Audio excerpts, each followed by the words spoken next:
So this final example then in this part before starting the exercises, the data on the number of minutes that a particular train service was late have been summarised in this table.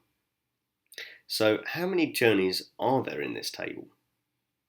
You've got 19 that were on time, you have 12 that were 1 to 5 minutes late, you have 9 that were 6 to 10 minutes late, and so on.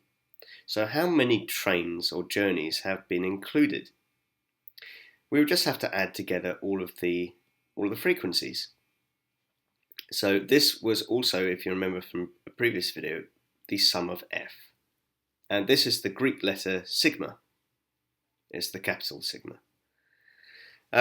So by adding them all together, we should find that it's 50. So that answers part A. What about part B? What is the modal group? Modal means most common or most frequent. So the most frequent was, there were 19, but the answer isn't 19.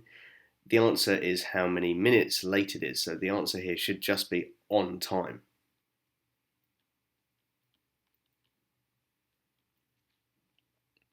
What about the mean number of minutes that the train is late? Now, for the mean, this is where you have to do that extra column. And it's not much space here. Maybe I should do that extra column on this side. You shouldn't really do it on this side, but I don't have enough space the other side, so I'll do it here. I'm referring to minutes late as x. So how many minutes late is on time going to be? 0. So then by multiplying 0 by 19, that would go into this column. Then how would I write the number here? Because it's between 1 and 5. So how could I write between 1 and 5 times 12? Well, here you have to add the two numbers together and then divide it by 2. You have to assume that each one of these is all going to be 3 minutes. And then by doing 3 times 12, I can actually come up with a sensible number now, which is 36. So for each one of these, I have to find the midpoint and then do the midpoint times the frequency. So the midpoint here would be 8, and then 15.5, and then 30.5, and then 50.5.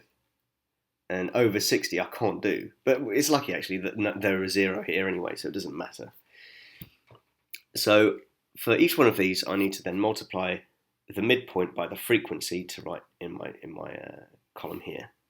So that would be 72, that would be 62, that's 122, and that's 101, and the final one was 0.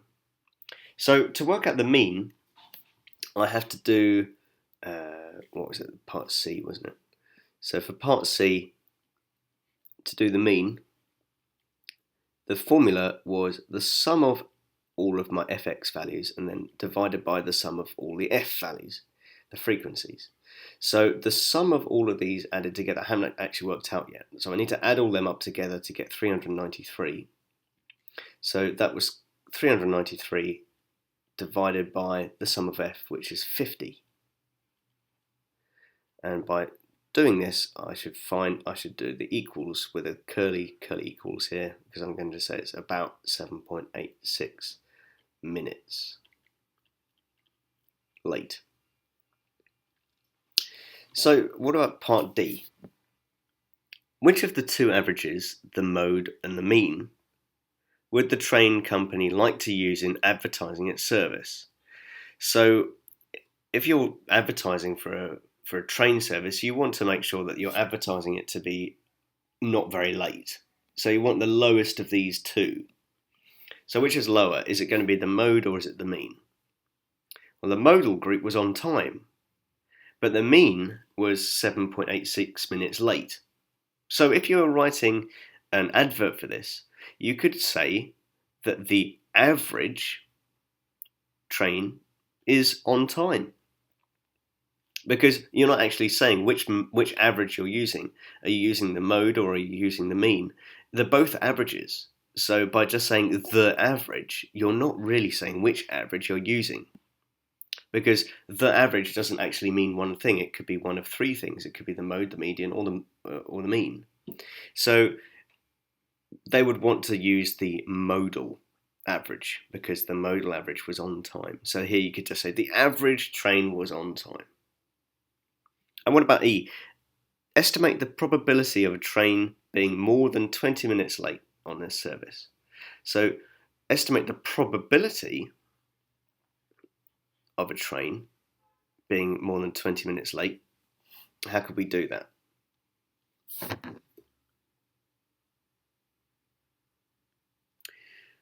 Well, the total number of trains that are over 20 minutes late is 6. And the total number of trains was 50. So for part E, the probability is going to be 6 out of 50, which is, I could write that as 6 over 50 as a probability. I could write it as a fraction or as a decimal or as a percentage, and it's okay. You know, I could do any of them. That would be fine to leave it. The probability could be any of those three.